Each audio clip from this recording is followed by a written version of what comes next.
Ya, saudara, kita sudah benar-benar sampai kepada bagian terakhir ya. Jadi minggu lalu memang sebenarnya sudah terakhir, tapi belum sampai kepada closing-nya ya, benar-benar pada closing-nya.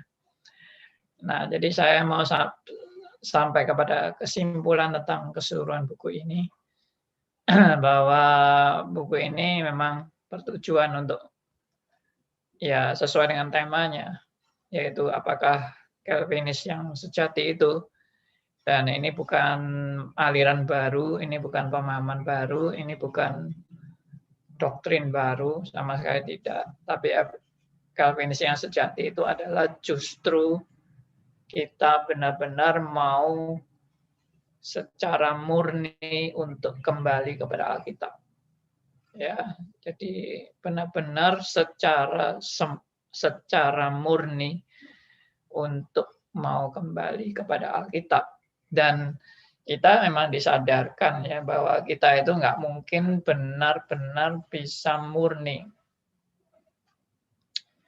Karena itu kerinduan untuk terus-menerus kembali kepada Alkitab itu nggak pernah selesai. Karena kita nggak pernah benar-benar murni kembali kepada Alkitab. Tapi arahnya sudah jelas, yaitu untuk makin dimurnikan dan makin dimurnikan memahami apa yang Alkitab mau katakan. Di dalam hal itu juga kita disadarkan bahwa kita sangat terbatas. Artinya kita nggak mungkin bisa mengetahui keseluruhan Alkitab, keseluruhan rahasia Allah, sampai sedetail-detailnya, sampai sedalam-dalamnya. Kalau sampai seperti itu ya kita berarti sudah melebihi Allah ya. Karena Allah itu kan Allah yang tak terbatas. Bagaimana Allah yang terbatas bagaimana Allah yang tak terbatas kita bisa menjangkau keseluruhan daripada Allah yang tak terbatas, itu kan tidak mungkin. Karena kita terbatas. Yang terbatas mau memahami yang tak terbatas. Nah, itu aja sudah problem kan. Yang fana ini mau memahami yang kekal, nah itu juga problem. Dan yang apalagi yang berdosa mau memahami yang Maha Kudus, ya Sang Maha Kudus, Allah yang Maha Kudus, itu juga pasti problem. Nah, jadi kita benar-benar menyadari ini. Justru Calvinis yang sejati itu tidak mengajarkan aroganisme, mengajarkan kita orang hebat, kita orang mampu, kita orang yang lebih dari orang biasa. Tidak sama sekali ya. Kita ini orang-orang yang justru nggak layak, nggak pantas. Itu yang ditekankan di dalam ajaran-ajaran Calvinisme. Jadi menghadap kepada Allah itu bukan dengan kesombongan, bukan dengan kearoganan, tapi dengan menyadari benar-benar bahwa kita ini orang nggak layak, orang yang berdosa, orang nggak pantas, orang yang patut dibinasakan, tapi namun Tuhan berbelas kasihan kepada saudara dan saya dan memberikan anugerahnya dan memberikan hak istimewa kepada Anda dan saya untuk kita bisa mengenal Allah yang benar dan hidup dalam anugerahnya, dan boleh makin mengenal juga kebenaran firman-Nya ya, dan rahasia firman-Nya dan rahasia kehendak-Nya, dan kita juga diubahkan dari hari ke hari untuk makin dekat kepada Allah yang benar-benar Allah dan makin mengenal ajaran-ajaran firman-Nya, ya, kebenaran-kebenaran firman-Nya, doktrin-doktrinnya, boleh dikatakan seperti itu, agar kita makin bertumbuh ya di dalam kebenaran, ya, bertumbuh dari iman kepada iman, dari kebenaran kepada kebenaran, ya, dan makin dewasa di dalam Kristus. Makin dewasa itu bukan, oh aku sekarang sudah dewasa, sudah mandiri, aku tidak perlu Yesus lagi. Bukan begitu. Justru makin dewasa itu makin menyadari kebergantungan mutlak kita kepada Allah. Ya, saya ulangi. Jadi kedewasaan itu justru makin menyadari kedewasaan itu ya, kedewasaan itu makin menyadari kebergantungan mutlak kita kepada Allah. Itulah kedewasaan. Bukan makin dewasa, makin tidak bergantung, makin mandiri, makin mampu berdiri di atas kaki sendiri, yaitu definisi dewasa menurut dunia. Tapi dewasa menurut kebenaran firman justru makin menyadari kebergantungan mutlak kita kepada Allah. Ya, buku yang kecil ini yang kelihatan ya membahas hal-hal yang praktis tapi sangat kental ya untuk mengajarkan hal-hal yang sangat basic atau mendasar dan menekankan sekali yang namanya doktrin yang benar. Ya, coba Silva bisa membacakan kembali dari halaman 31. Ya, mulai kata tidak mungkin itu ya. Coba tolong dibacakan. Tidak mungkin sampai terakhir. Apa kesulitan membaca, Silva?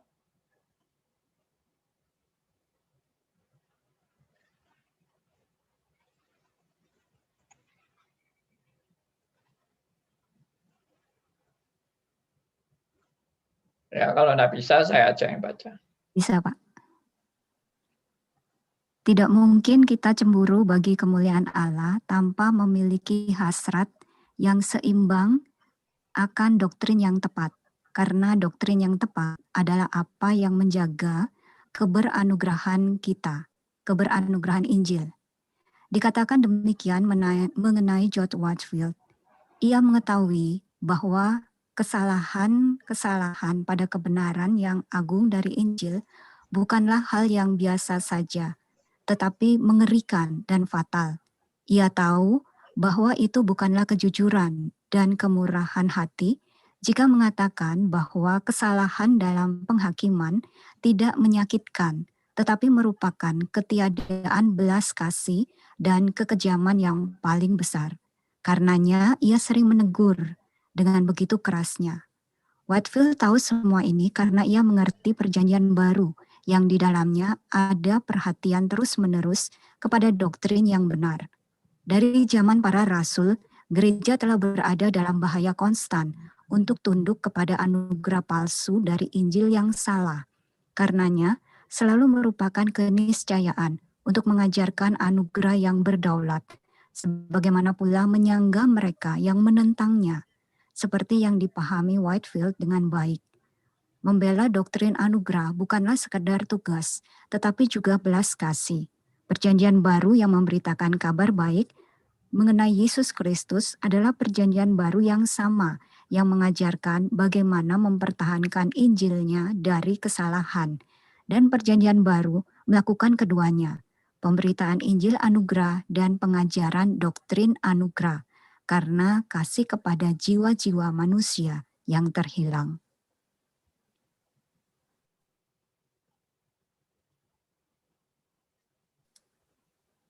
Mereka yang cemburu bagi kemuliaan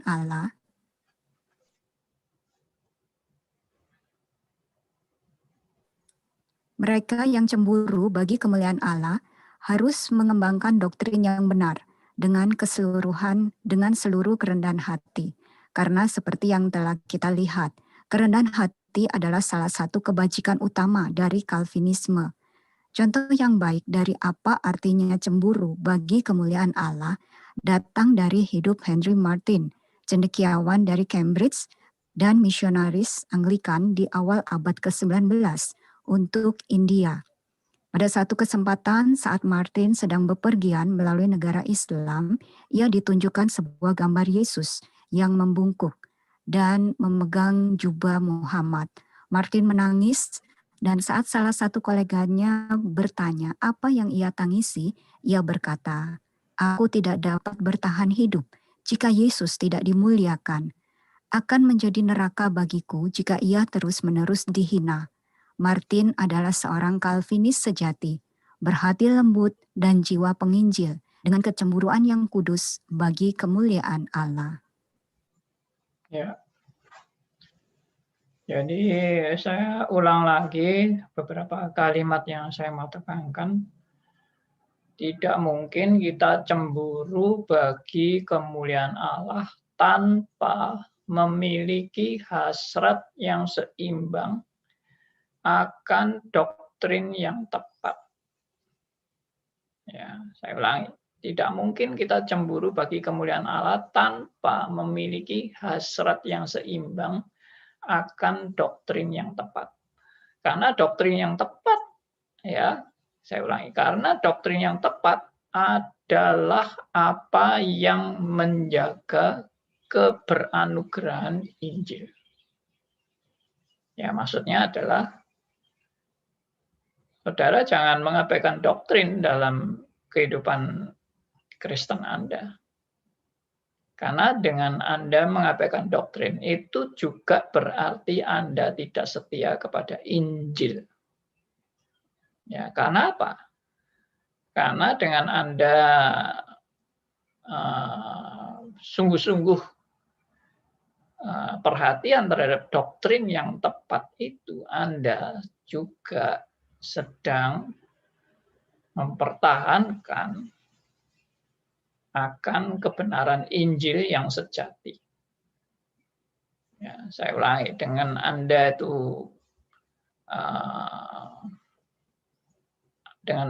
itu sungguh-sungguh mengenal doktrin yang tepat, itu sama dengan Anda itu benar-benar berjuang mempertahankan Injil yang sebenarnya, Injil yang sejati. Karena banyak Injil-Injil palsu dengan doktrin-doktrin yang sesat atau doktrin-doktrin yang ngaco. Ya, itulah kenyataan. Sekarang banyak Injil-Injil palsu. Jadi saudara jangan pikir doktrin itu nggak penting. Yang penting Injil. Injil tanpa doktrin itu sama dengan Anda istilahnya menghancurkan Injil itu sendiri. Saya ulangi. Injil tanpa doktrin itu sama dengan Anda menghancurkan Injil itu sendiri. Bukan saya lalu mendewakan doktrin, tidak. Tetapi orang yang mengabaikan doktrin adalah orang yang jelas mengabaikan firman Allah. Karena apa? Karena doktrin itu adalah pengajaran iman Kristen yang istilahnya yang menghantar kita untuk mengerti Alkitab, pengajaran-pengajaran Alkitab. Karena doktrin itu adalah intisari pengajaran-pengajaran iman Kristen yang kemudian dirumuskan dengan doktrin-doktrin. Jadi kalau saudara mengabaikan doktrin sama dengan saudara itu mengabaikan firman Allah. Dan kalau Anda mengabaikan firman Allah, bagaimana Anda bisa memberitakan Injil dengan benar? Karena Injil itu juga berdasarkan atau berasal dari firman Allah. Ya. Jadi buku ini sangat menekankan doktrin.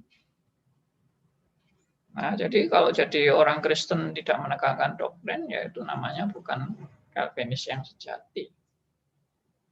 Karena sekarang banyak pengajaran-pengajaran palsu, Injil-Injil palsu yang disebarkan kemana-mana.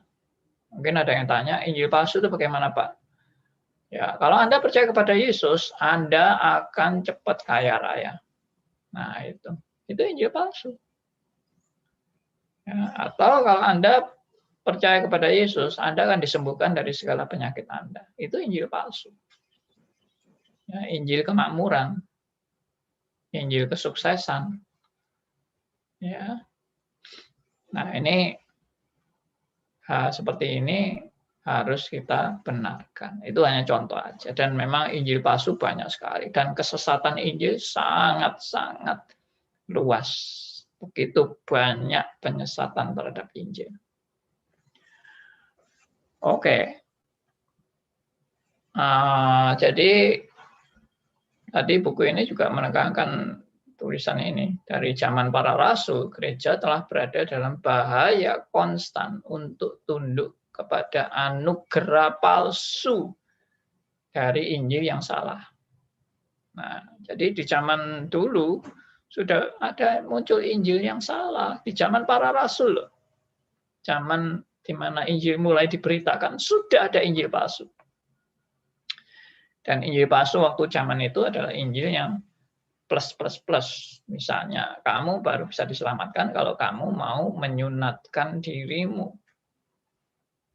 Kalau kamu tidak menyunatkan dirimu, kamu tidak bisa selamat di dalam Kristus. Wah, itu Injil plus. Ya. Zaman sekarang juga ada Injil plus itu. Injil plus apa? Harus syarat ini, harus syarat itu, baru bisa masuk surga, harus syarat bahasa roh. Ya, harus syarat untuk membaca Alkitab. Ya. Dari Kejadian sampai Wahyu kira-kira 30 kali. Nah, itu syarat-syarat Injil palsu untuk bisa mencapai katanya keselamatan yang sejati. Harus dibaptis dalam Roh Kudus, ya. Nanti kepenuhan Roh Kudus, mujizat. Nah, itu harus itu. Kalau tidak pakai itu, Anda tidak dijamin keselamatan Anda. Nah, itu repot itu. Kalau seperti itu. Ya. Dan kemudian buku ini juga menekankan faktor lain yang sangat ditekankan, yaitu harus menjadi Calvinis sejati itu harus punya pengajaran doktrin anugerah karena kasih kepada jiwa-jiwa manusia yang terhilang. Jadi pelajaran-pelajaran yang kita dapat ini dalam rangka juga memperlengkapi kita sebagai anak-anak Tuhan yang punya kerinduan jiwa-jiwa manusia yang terhilang. Artinya sebagai orang Kristen yang sejati itu nggak mungkin nggak punya kerinduan terhadap jiwa-jiwa manusia yang terhilang. Salah satu ciri orang yang sudah bertobat dan dilahirkan kembali adalah merindukan jiwa-jiwa baru yang terhilang untuk datang kepada Tuhan. Kalau nggak ada kerinduan sama sekali itu aneh, ya. Dan itu nggak usah dipaksakan. Anda nggak usah dipaksakan untuk mencari jiwa-jiwa baru. Itu akan muncul dengan sendirinya pada saat Anda sadar bahwa Anda itu diselamatkan karena anugerah. Dan itu adalah hal yang paling besar dalam arti hidup manusia, yaitu diselamatkan melalui karya Kristus di kayu salib. Jadi dengan kesadaran akan kebenaran ini, saudara dan saya itu dihantar kepada ya pasti rindu jiwa-jiwa yang tersesat. Kalau nggak ada kerinduan itu aneh, ya. Ya, saya sering kali pakai ilustrasi ini. Orang yang pernah makan di restoran yang enak dan benar-benar enak dan dia betul-betul terkejut dengan kehebatan koki yang di restoran itu memasak dengan luar biasa. Anda tidak pernah menemukan makanan yang seenak ini. Waduh, begitu Anda pulang atau Anda ketemu teman Anda, wah langsung Anda pasti promo kan. You pernah nggak makan di restoran itu? Waduh, benar-benar luar biasa. Pengalaman saya makan di semua restoran di kota saya ini sudah nggak ada yang bisa melawan restoran ini. Wah, ya berarti promonya hebat sekali. Kenapa? Karena dia mengalami suatu kenikmatan ya dari restoran ini yang makanannya lesat luar biasa. Nah, itu aja membuat mulut kita nggak bisa bertahan untuk diam. Apalagi Anda mendapat keselamatan yang sejati. Apalagi Anda mendapat anugerah yang terbesar. Ya. Jadi orang yang menerima anugerah keselamatan itu menerima anugerah yang terbesar dari seluruh hidupnya, yang tidak ada yang melebihi anugerah yang lebih besar daripada ini. Tidak ada. Ya. Jadi saking besarnya ini, mulut kita nggak bisa diam. Saya juga punya kerinduan, apa yang saya sudah pelajari, apa yang sudah berkat yang saya dapatkan, saya mau bagikan semua kepada rekan-rekan saya. Ya, baik itu melalui Stris, melalui radio, RMC ini, ya, melalui tulisan-tulisan di Facebook, di mana, saya bagikan. Jadi saya punya kerinduan untuk membagikan semua. Ini bukan mau pamer atau mau menunjukkan kehebatan diri, sama sekali tidak. Tolong ini mic-nya ada yang belum di-mute ya. Karena feedback saya dengar suara saya sendiri. Ya, jadi dalam hal ini mengingatkan kita ya bahwa kalau kita benar-benar orang yang sudah bertobat, sudah lahir baru, sudah di dalam Kristus, kita pasti punya kerinduan untuk menjangkau jiwa-jiwa yang tersesat itu. Ya. Yang berikutnya yang saya mau tekankan di kalimat-kalimat terakhir ini adalah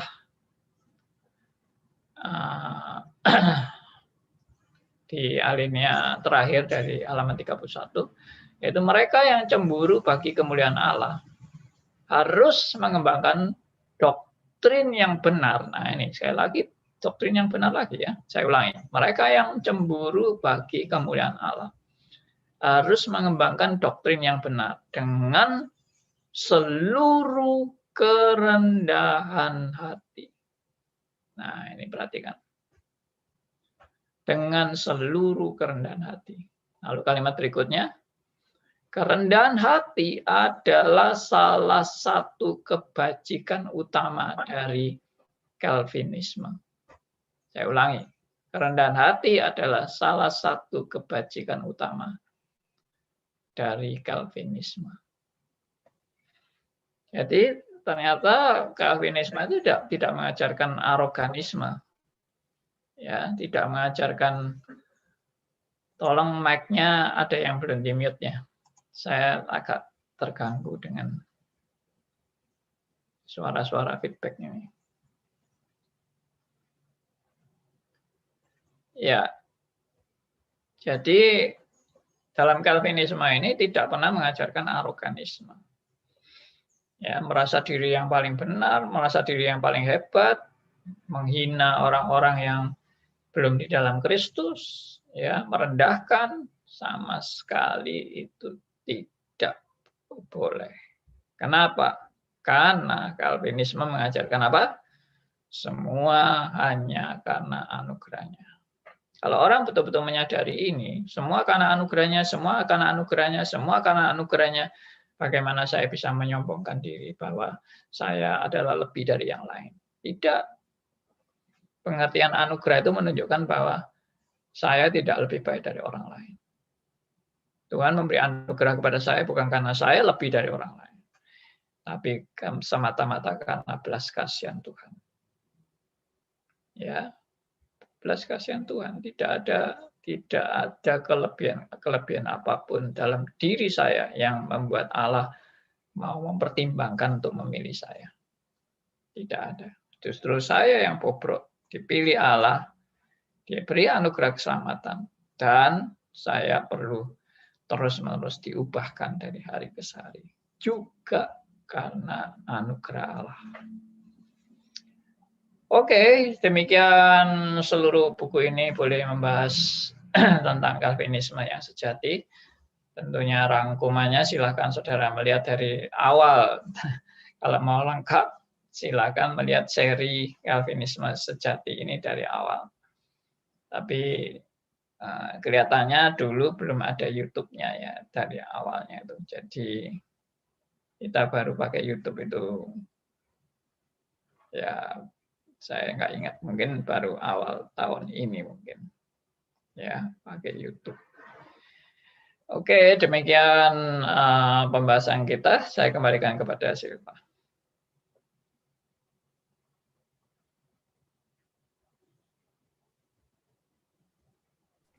Ya, Pak Andi, terima kasih untuk penjelasannya. Dan pendengar, untuk Anda yang mungkin ada yang masih ingin ditanyakan terkait dengan penjelasan Pak Andi hari ini atau penjelasan-penjelasan sebelumnya tentang apakah Calvinisme itu, silakan Anda bisa bertanya melalui WhatsApp di 081357901628. Sekali lagi WhatsApp-nya di 081357901628. Dan terima kasih untuk Anda yang juga sudah bergabung saat ini. Ada Pak Arthur, ada Pak Elia, ada Ibu Priscilla, juga untuk Anda juga Pak Hendri, Pak Ibu Emil ya, Ibu Emil Pak Median. Emil Dan, itu, Pak Emil, Ibu maaf. Emil. Pak Emil Median dan Pak Hendar Taubing juga terima kasih sudah bergabung, dan silahkan untuk Anda yang ingin bertanya ada kesempatan. Ini saya bacakan WhatsApp dari Pak Elia yang berkaitan dengan gambar yang dilihat oleh Henry Martin ya Pak Andi. Dalam gambar yang membungkuk itu saya rasa merupakan sindiran atas Tuhan Yesus. Ternyata merupakan jalan panggilan bagi Henry Martin untuk masuk lebih fokus lagi pelayanannya yang dituliskan dalam buku Apakah Calvinis Sejati sebagai kecemburuan yang rohani ini. Dan dalam ulasan Pak Andi hari ini, bahwa ada kerinduan mencari jiwa-jiwa yang tersesat sebagai suatu kenikmatan yang sudah Henry Martin terima, anugerah terbesar dalam hidupnya yang beliau rindu bagikan kepada yang lain. Nah, ini rupanya pernyataan ya dari Pak Elia tentang ilustrasi dari gambar, tepatnya gambar yang dilihat oleh Henry Martin. Ya. Silakan saudara, untuk Anda yang mungkin ada yang ingin ditanyakan. Mungkin saya mau menanggapi tentang Henry Martin ini. Ya, silakan Pak Andi. Jadi Henry Martin itu melihat gambar Tuhan Yesus yang memegang jubah Muhammad dan itu dia menangis karena Tuhan Yesus dihina, dan dia mengatakan saya tidak bisa hidup dengan kalau Tuhan Yesus terhina terus seperti ini, saya tidak bisa hidup. Ya, saya melihat itu dari sisi positif itu oke. Bahwa kita harus punya hati yang sedih pada saat Tuhan Yesus itu dilecehkan atau dihina atau direndahkan. Kita tentunya tidak bisa cuek-cuek aja atau biasa-biasa aja pada saat kita melihat orang-orang yang merendahkan Tuhan Yesus. Tapi harus melihat dalam sisi yang lain juga. Jangan dilihat dari satu sisi seperti itu. Kalau kita lihat dari sisi seperti itu, seolah-olah Tuhan Yesus memang benar-benar terhina. Tapi faktanya itu tidak pernah Tuhan Yesus menjadi, maksudnya Tuhan Yesus benar-benar terhina seperti itu tidak pernah. Karena Tuhan Yesus adalah Allah dari segala Allah-Allah palsu. Ya. Tuhan Yesus adalah Allah yang berdaulat atas segala sesuatu. Jadi iman saya pun tidak tergoyahkan dengan segala penghinaan-penghinaan yang diberikan kepada Tuhan Yesus. Silakan orang mau menghina Tuhan Yesus. Tuhan Yesus sendiri tidak akan lebih rendah kualitasnya gara-gara dihina oleh manusia. Jadi dalam hal ini saya tetap teguh percaya. Dan yang berikutnya, orang-orang yang menghina Tuhan Yesus itu, seharusnya kita berbelas kasihan kepada mereka. Karena mereka itu tidak paham siapakah Kristus. Dan mereka belum mendapat anugerah. Ya, belum atau tidak, saya nggak tahu, karena itu semua di dalam kedaulatan Allah. Ya, mereka adalah orang-orang yang belum atau tidak mendapat anugerah Allah. Dan kita berbelas kasihan kepada mereka. Artinya, kita sadar kalau kita sendiri tidak mendapat anugerah seperti yang kita dapatkan sekarang ini. Kita juga sama dengan mereka kok. Saya juga ingat dulu, diri saya pun juga mengabaikan tentang hal-hal rohani dalam hidup saya. Saya benar-benar nggak peduli dengan hal rohani, dan saya anggap orang-orang rohani, sok rohani itu bagi saya orang-orang yang hanya bergaya-gaya aja dan fanatisme. Itu penilaian saya dulu itu. Orang-orang fanatisme. Ternyata sekarang saya sendiri seperti itu. Tapi bukan fanatisme ya. Ini benar-benar ikut kebenaran, tapi dinilai fanatisme. Ya, itulah. Jadi saya akan bagikan kepada Anda, kita tidak perlu sampai begitu down melihat misalnya Alkitab dibakar. Ya, kita marah sih dari sisi firman Allah kok sampai diperlakukan seperti itu. Kita bisa marah. Tapi juga dari sisi lain, saya sebetulnya tenang-tenang aja. Ya, alias marah dan tenang begitu ya. Tenang dalam arti apa? Biarpun Alkitab dibakar, firman Allah tidak akan lenyap. Firman Allah tidak akan tergoyahkan. Kamu silakan bakar Alkitab. Firman Allah tidak pernah habis dan tidak pernah lenyap, dan kuasanya tetap dinyatakan kepada setiap orang-orang yang membaca firman Allah. Hidupnya diubahkan oleh Roh Kudus, ya tentunya membaca dengan pimpinan Roh Kudus, dengan anugerah Roh Kudus. Hidupnya diubahkan luar biasa. Jadi saya percaya orang-orang yang seringkali menghina Alkitab, melecehkan Alkitab, menertawakan Alkitab, dan ya istilahnya merendahkan Alkitab, itu adalah orang-orang yang tidak tercelik mata rohani, tidak memahami kebenaran yang sungguh-sungguh ada di dalam tulisan-tulisan Alkitab. Kalau mereka betul-betul membaca Alkitab dengan ya pencerahan daripada Roh Kudus, saya yakin 100% mereka akan takluk.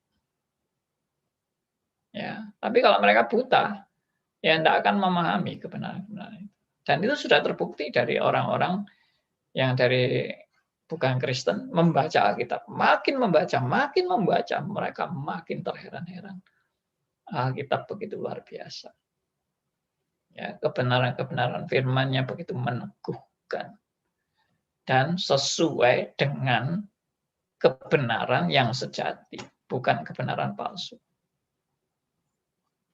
Nah, itulah yang bisa kita pelajari. Oke, saya serahkan kembali ke Silva.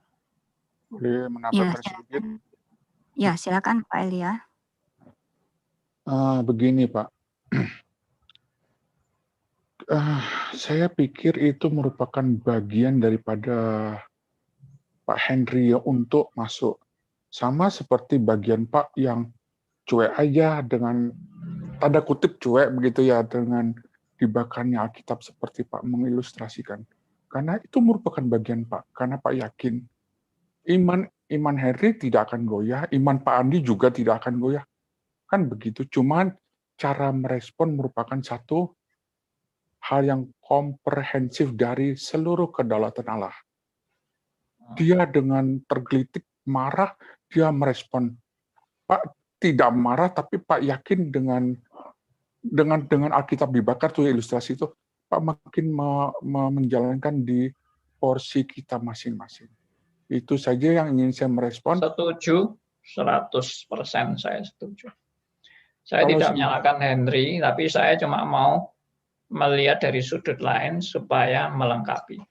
Jadi kita juga jangan istilahnya, waduh kalau Yesus diperlakukan seperti itu, saya sampai sedih, sampai saya bilang, saya lebih baik mati saja daripada saya melihat Yesus terus-menerus dihina. Padahal Yesus terus-menerus dihina itu tidak pernah selesai sepanjang dunia berlangsung. Ya, itu juga Yesus saya. terus-menerus dihina pasti. Dan kalau saya seperti itu nggak tahan, saya cepat-cepat mati aja. Ya jangan dong, jangan cepat-cepat mati. Rugi ya Pak ya, nggak ada yang memberitakan kebenaran lagi kan gitu ya Pak. Nah, ya. Oke, Lagi itu cuma satu sekedar saya hanya memberikan menanggapi. input saja. Ya.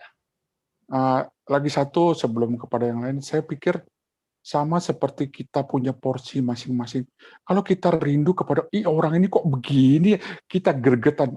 Greget itu berarti Tuhan memberikan orang itu untuk kita, tanda kutip, kita injilin. Saya yakin makin hari makin mengerti. Karena di komunitas saya, ada satu orang, aduh saya pikir, tapi setelah saya tahu, oh Tuhan belum mencelikan, Tuhan memakai kita untuk melatih kita, dan Dia sebagai alatnya kita untuk kita makin mendekat. Itu yang saya lihat secara keseluruhan. Thank you. Oke. Good. Terima kasih. Terima kasih Pak Elia, dan silakan untuk saudara yang lain juga masih ada waktu cukup panjang. Anda bisa bertanya melalui live chat YouTube di Sekali-sekali Pak Trisnaga. Arthur ini. Saya sudah lama nggak dengar suara Pak Arthur. Iya Pak, saya juga ingin potong sedikit. Di perjumpaan Zoom pertama, Pak Andi pernah bilang, Pak Arthur hari ini kok tidak banyak ngomong, padahal dulu banyak ngomong. Sampai hari ini harus disuruh ngomong. Pak Andi ini gila bener nih. Ayo monggo Pak Arthur, saya kangen juga. Pak Arthur ini banyak mengalahnya. Ya enggak. Oh, padi merunduk ya Pak ya, Arthur, thank you. Enggak, cuman yang ya sedikit komen aja lah. Saya soalnya nggak ikutin dari permulaan sekali yang pembahasan soal Calvin ini. Tapi yang saya sering lihat itu ketika orang-orang berbicara tentang Calvinism, orang Calvinis, golongan Calvinis, mereka itu sering mereduksi pemahaman Calvinis itu hanya ke hal-hal seperti kayak 5 poin tulip, kayak Calvin itu hanya predestinasi. Jadi ke hal-hal yang itu aja. Kalau saya melihat secara keseluruhan ya, termasuk kelihatan saya pernah ikut kelas walaupun nggak semuanya tentang buku Calvin tentang institusio.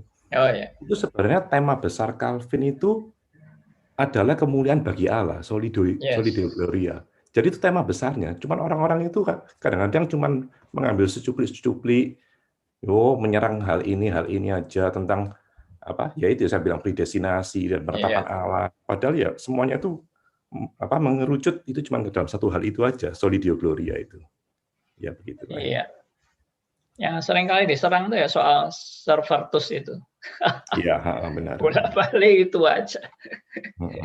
Karena itu dianggap titik poin kelemahan Calvin yang sudah berbuat kesalahan. Bagi saya itu konyol banget deh. Makanya saya pernah buat tulisan, apakah kalau Calvin benar-benar pernah salah, lalu kita buang seluruh pengajarannya? Ya, bagi saya itu satu hal yang harus kita sadari bahwa tidak ada manusia yang tidak ada salahnya. Kalau Calvin mau dicari kesalahannya, ya pasti ada salahnya. Mana ada manusia yang ada salahnya? Kita tidak setuju juga dalam institusi juga. Tapi kan itu juga secara progresif juga kita semakin mengenal ya. Dalam hal zaman sekarang atau zaman dulu ada perbedaan juga gitu di situ. Iya, jadi dari satu sisi memang John Calvin ya pasti manusia yang ada kelemahannya lah kalau mau dicari kelemahannya. Dan juga pengajaran John Calvin bukan berarti setara dengan Alkitab, juga salah ya kalau kita sampai mengatakan bahwa John Calvin itu sudah pasti benar 100%, tidak mungkin salah, juga enggak. Kita tidak mendewa-dewakan. Nah, itu yang mungkin kita perlu konfirmasi ya. Ya, mungkin ini yang pakai nama Priscilla. Bu Sunadi mau share juga? Silakan, Priscilla. Kalau ini dari dulu ini pendengar setia terus ini. Betul, Pak Andi. Ya. Ya, sambil menunggu saya bertanya dulu ya Pak Andi ya. Ya, silakan. Ya, ini berkaitan dengan bahwa Calvinisme itu justru menekankan kerendahan hati. Ya. Tetapi ini fenomena real ya Pak Andi ya. Karena saya banyak di persekutuan yang interdenominasi. Seringkali dalam pandangan orang-orang yang tidak terlalu belajar banyak tentang doktrin, karena memang gerejanya seperti itu gitu loh. Tapi mereka sudah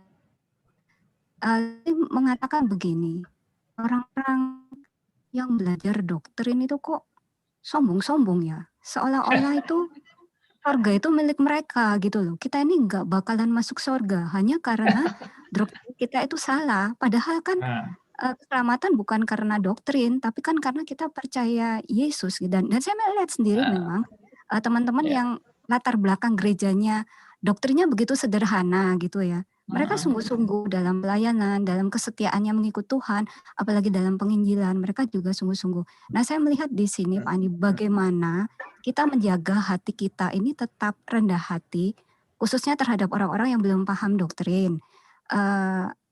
Karena memang kecenderungannya kalau kita paham sesuatu, kita menjadi sedikit memandang rendah orang lain. Tapi bagaimana kita menata hati kita justru rendah hati, makin tahu makin rendah hati, ya kayak ilmu padi gitu ya, makin berisi makin merunduk. Ini karena justru kalau kita sombong itu malah menjadi penghalang. Orang jadi males doktrin-doktrinan. Orang yang paham doktrin itu Kak sombong-sombong gitu loh, seolah menjadi penguasa surga. Ya Pak Andi. Betul, jadi saya setuju sekali, itu juga peringatan bagi kita supaya kita tidak menjadi orang arogan, sombong, merasa diri paling benar, tidak ada kelemahan, tidak ada kekurangan, tidak ada kesalahan, so hebat. Tapi ada sisi lain lagi, jadi saya kepingin semua itu melihat dengan seimbang. Sisi lain lagi adalah orang yang sudah belajar kebenaran, lalu menyatakan kebenaran itu kepada orang yang belum belajar, seringkali dinilai sombong. Maksudnya bukan orang itu sombong, orang itu sudah benar-benar mengajar dengan rendah hati dan dengan segala kesungguhan, tapi bagi orang yang nggak pernah belajar dan merasa dirinya benar, pasti kalau dikoreksi itu nggak suka. Ya, itu yang saya alami gitu ya. Saya dulu juga golongan yang nggak mau belajar itu ya. Dan di dalam keadaan saya nggak mau belajar itu, tapi merasa diri benar.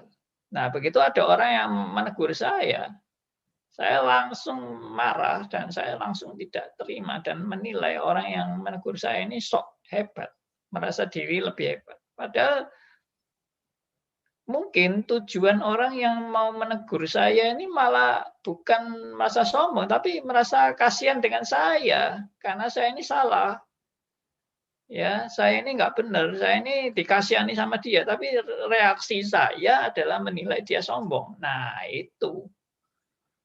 itu yang saya pikir, makanya orang bisa sampai belajar mau menerima dan sadar diri akan keberadaan diri yang sebenarnya, itu adalah anugerah. Kembali lagi, ya, grace alone atau only by grace. Ya, itu Pak Elias seringkali pakai nama itu, ya, only by grace. Sedikit jadi, Pak Andi, sorry, silakan lanjutkan.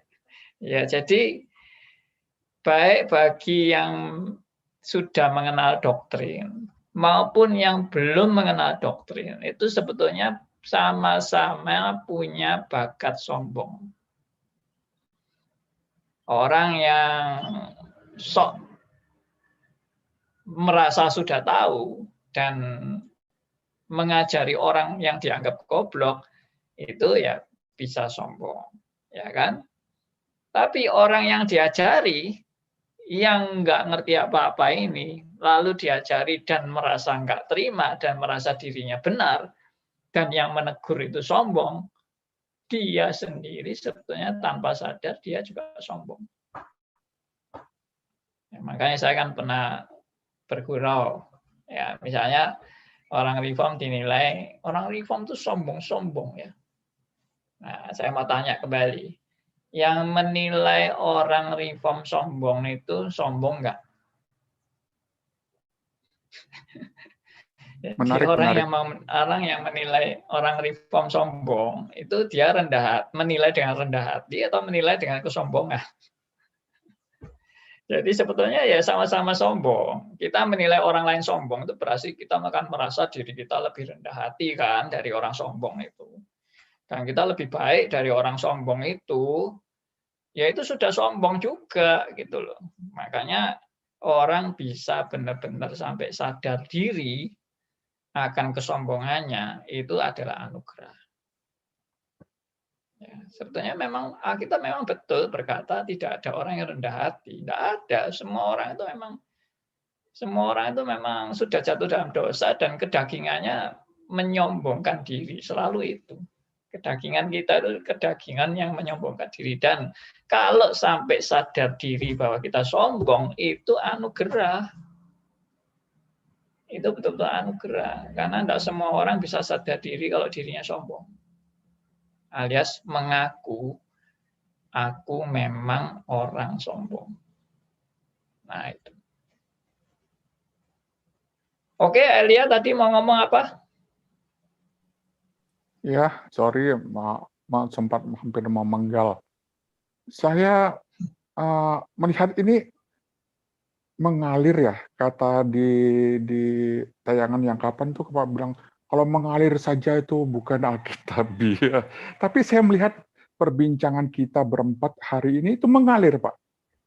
Ada satu yang memicu untuk memberikan kalimat-kalimat yang menarik di belakang. Ternyata Bapak Andi Halim di RMC sombong juga ya, Pak ya? Iya, tidak ada orang yang tidak sombong. Tapi Pak Andi Halim sadar kalau Pak sombong itu anugerah juga. Wah, ini jelibet yang dalam, Pak. Ya, udah gitu aja. Thank you. Oh, lagi satu. Terima kasih. Lagi satu kemarin, Pak, saya sudah nunggu, sudah masuk. Ternyata saya harus keluar dari Zoom. Setelah itu, karena ada satu, Tuhan punya rencana ya, segala sesuatu ada tujuannya. Saya punya satu kerinduan yang melayani orang itu dan akhirnya masuk. Setelah saya selesai, saya ikut Zoom-nya, YouTube-nya, Pak. Waduh, Pak. Ternyata saya tidak harus menjeda di saat kemarin. Kalau menjeda berarti porsi untuk Pak Yohanes, untuk beberapa penanya yang sedang menggali hal baru bagi mereka terputus. Itu yang saya lihat satu komprehensif yang saya harus keluar kemarin di Zoom. Thank you. Oh ya. Oke, terima kasih buat kesaksian Pak Elia. Tidak ada yang kebetulan ya, semua dalam rencana Tuhan. Terima kasih Pak Elia. Silakan untuk saudara yang ingin bertanya, masih ada waktu sekitar 5 menit.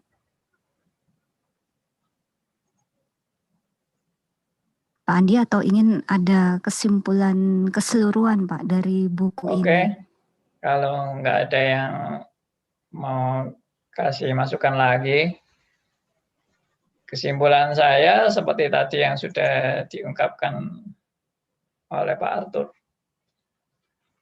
bahwa buku ini memang berakhir seperti yang minggu lalu saya tekankan. Buku ini berakhir kepada tujuan Allah sendiri, yaitu kemuliaan bagi Allah. Jadi Allah mempunyai tujuan agar segala sesuatu berakhir bagi kemuliaan Allah. Termasuk ciptaan ini sendiri, semua Tuhan yang ciptakan dari alfa sampai omega, dari awal sampai akhir, semuanya adalah bagi kemuliaan Allah. Dan manusia yang diciptakan secara paling istimewa dari segala makhluk,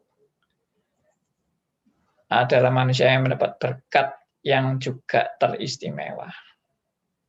Ya. Dan berkat yang teristimewa itu adalah supaya hidup manusia ini juga boleh memuliakan Allah. Nah, itu. Jadi kita tetap berorientasi kepada teosentris, bukan antroposentris. Segala sesuatu tidak berakhir kepada dan dari manusia, oleh manusia, dan kepada manusia.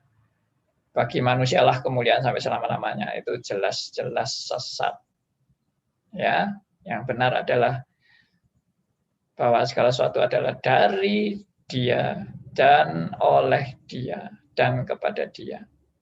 Bagi Dialah kemuliaan sampai selama-lamanya. Nah, ini adalah final yang saya yakin sangat luar biasa.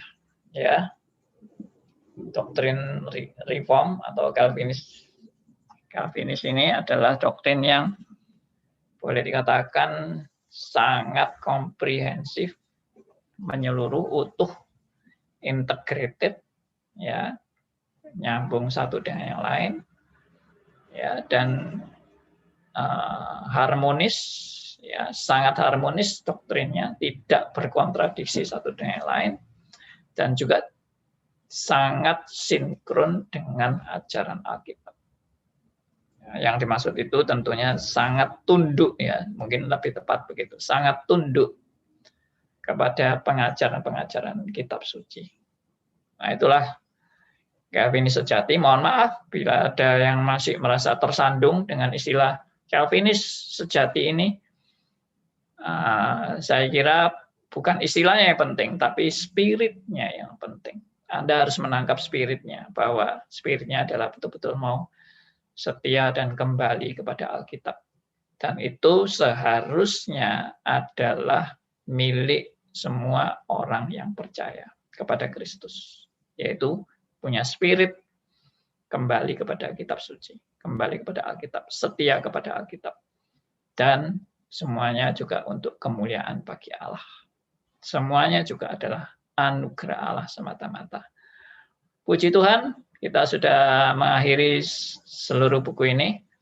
Dan kalau saudara ada yang masih ingin belajar, mau mendalami buku ini, silakan saudara beli di Momentum, toko buku Momentum.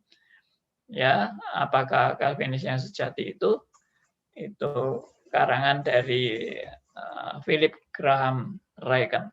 Ya, ini bukunya. Philip Graham Ryken. Nah, kiranya saudara semua benar-benar bisa mendapat berkat daripada pembahasan ini. Kita kesempatan yang lain kita akan membahas buku yang lain, tapi belum saya tentukan mau membahas buku apa.